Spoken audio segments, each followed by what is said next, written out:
Que Dios me les bendiga este día, que Dios derrame muchas bendiciones donde quiera que estén.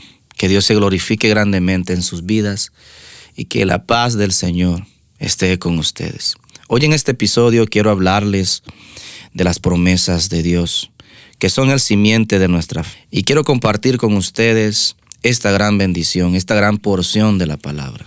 Vámonos rápidamente a 2 de Corintios capítulo 1, verso 20 en el nombre de Jesús. Y la palabra la leo honrando al Padre, al Hijo y al Espíritu Santo, y en su palabra el Señor nos dice: porque todas las promesas de Dios son en Él, sí, y en Él, amén, por medio de nosotros para la gloria de Dios. Ahora vamos a ver la naturaleza de las promesas de Dios. Las promesas de Dios son pactos eternos entre Él y su pueblo. Son manifestaciones de su amor y de su fidelidad.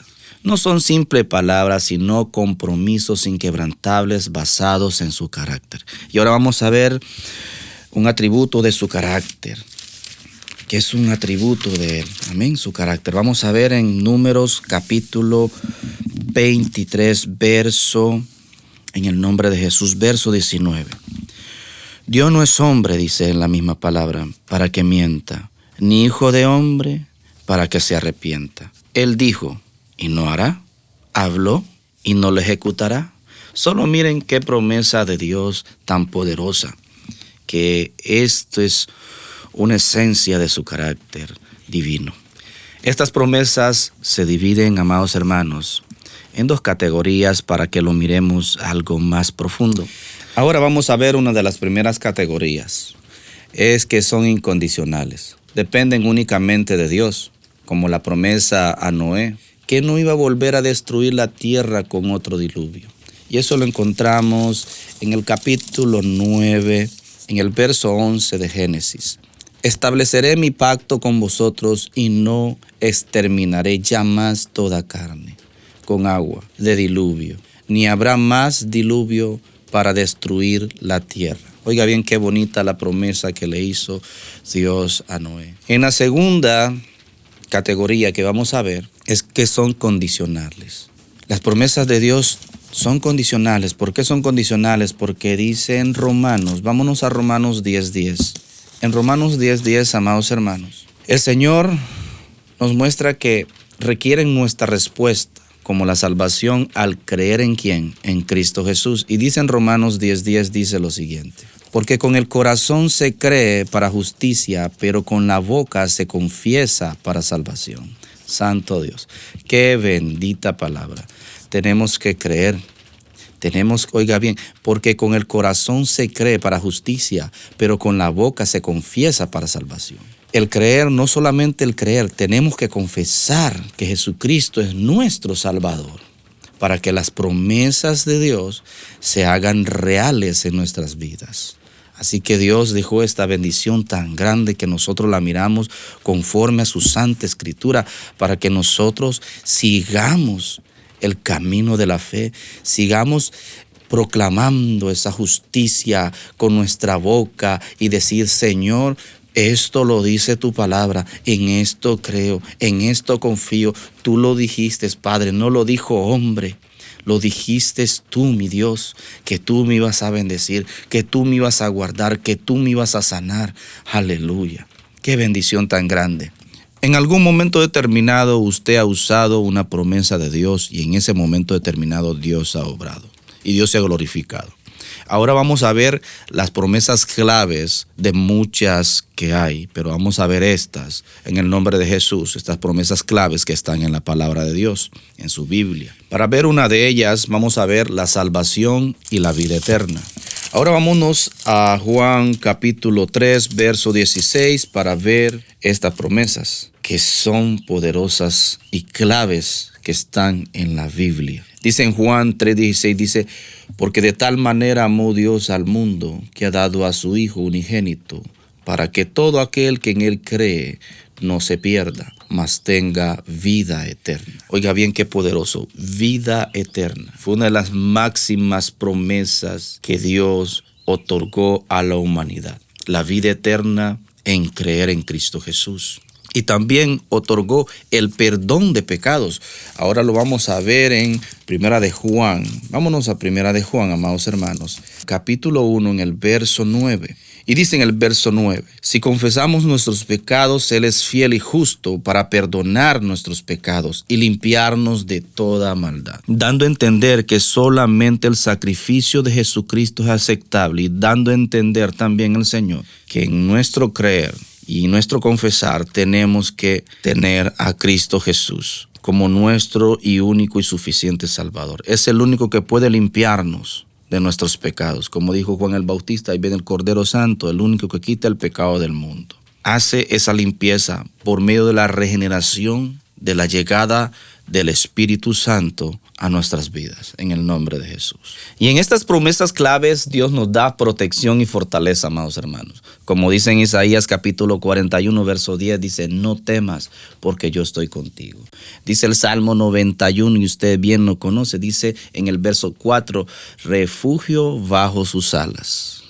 Y también en estas promesas claves, Dios da provisión y cuidado ¿a quién? A nosotros, a sus hijos, a su pueblo y a todos aquellos que claman Abba Padre. Porque dice en Filipenses 4:19, Dios suplirá todas nuestras necesidades.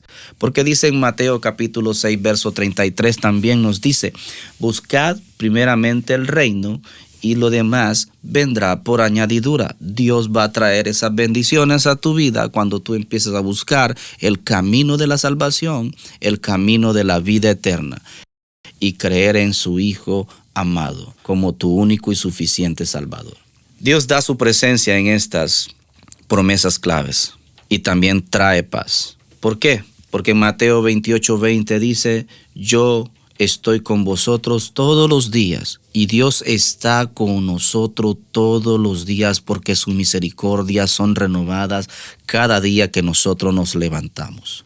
Y dice en Juan capítulo 14, verso 27, paz que sobrepasa, dice, todo entendimiento.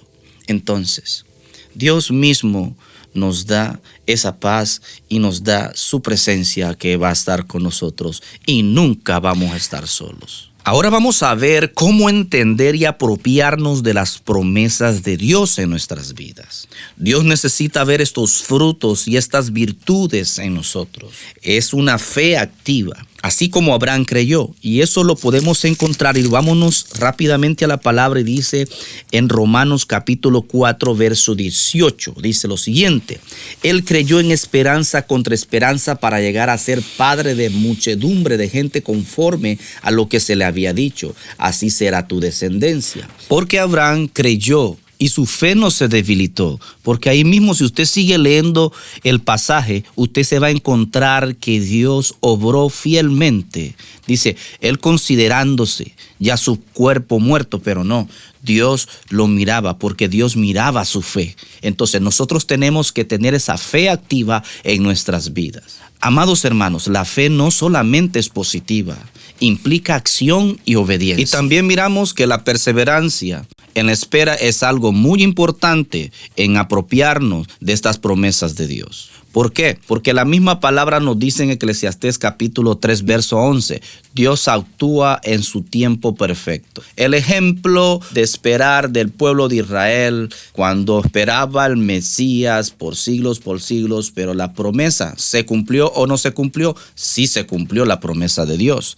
Y también en estas promesas, para apropiarnos de ellas, tenemos que meditar en la palabra. ¿Por qué meditar en la palabra? Porque las promesas de Dios, como dice en 2 de Pedro capítulo 1, verso 4, dice que son preciosas y grandísimas. También debemos, amados hermanos, memorizarlas, andarlas en nuestra mente y empezar a declararlas en oración cada día que nos humillamos a Dios, cada día que buscamos el rostro de Dios y declararla en oración. Porque dijo el salmista en el Salmo 119, verso 58, dice lo siguiente. Y dice así, tu presencia supliqué de todo corazón. Ten misericordia de mí según tu palabra. Ahora bien, vamos a ver los obstáculos y las respuestas. Las dudas. ¿Quién pone las dudas? El diablo siempre intenta minar nuestra fe de dudas. ¿Por qué? Porque en él no hay nada bueno, en él solo mentiras hay. Entonces dice en Juan capítulo 8, verso 44, dice: vosotros sois de vuestro padre el diablo, y los deseos de vuestro padre queréis hacer. Él ha sido homicida desde el principio y no ha permanecido en la verdad, porque no hay verdad en él. Cuando habla mentira, de suyo habla, porque es mentiroso y padre de mentiras.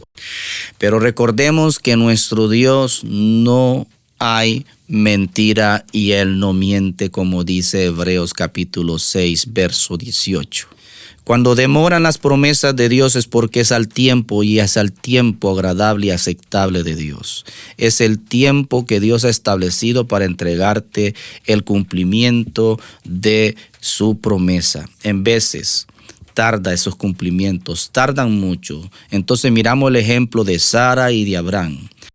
Pero Dios cumple lo que promete, como dice Josué 21:45. Dios promete y Él cumple. En veces queremos respuestas y hay obstáculos. Entonces, las condiciones no cumplidas vienen surgiendo y vienen mostrándose delante de Dios. Algunas promesas requieren obediencia, y eso lo miramos en Deuteronomio capítulo 28, verso 1. Dice: acontecerá que si oyeras atentamente la voz de Jehová tu Dios, para guardar y poner por obra todos sus mandamientos que yo te prescribo hoy, también Jehová tu Dios te exaltará sobre todas las naciones de la tierra. ¿Y cómo podemos vivir una vida bajo esas promesas? Las promesas de Dios son el ancla en la tormenta, porque dice en Hebreos capítulo 6, verso 19, dice: la cual tenemos, dice, como segura, firme ancla del alma, y que penetra, dice, hasta dentro del velo. Ahora bien, tenemos que creer sin vacilar, como Abraham, que creyó sin incredulidad y sin dudar, y no dudó, como lo dice en Romanos 4:20. Proclamar con valentía también, predicar el evangelio sabiendo que Cristo nos respalda. Esa es una de las grandes, mayores promesas de cada uno de nosotros: proclamar este evangelio de las buenas nuevas de salvación. Como lo dice Mateo 28, del 18 al 20, ahí lo encontramos. Y con esto yo los motivo a aferrarnos a la esperanza que profesamos, porque fiel es Él a sus promesas. Él cumplirá sus promesas en nosotros como sus hijos, y a su pueblo lo bendecirá grandemente. Que Dios me les bendiga. Hasta la próxima. Que Dios derrame muchas bendiciones sobre sus vidas, en el nombre poderoso de Cristo Jesús. Bendiciones.